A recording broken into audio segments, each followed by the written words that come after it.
I am the Tofu Golem. Please enjoy the video. In this video, I will show you how to set up 1Password. First, download the application for your device, whether it's a computer or a mobile phone. Next, create your new account using your email. It's crucial to set a strong, unique master password.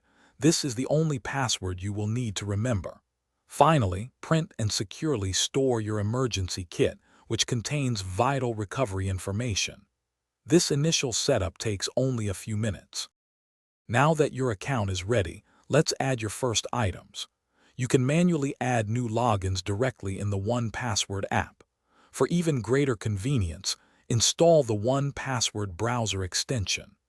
This powerful tool allows you to automatically save new login credentials as you create them online.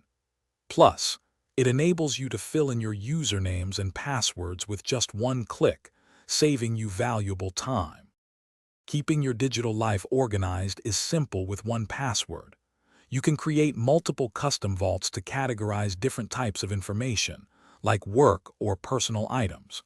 For families or teams, securely share specific vaults with trusted individuals.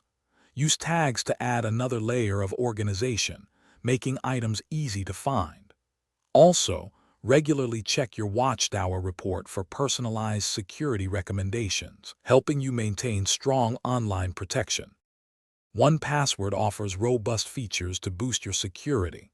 Leverage its powerful password generator to create strong, unique passwords for every single account, eliminating reuse. For an extra layer of protection, enable two-factor authentication wherever possible. Beyond logins, store secure notes, software licenses, and even passport information. Remember to update your master password periodically, perhaps every 6 months, to ensure optimal, ongoing protection. Thanks for watching. Consider subscribing if we helped you today.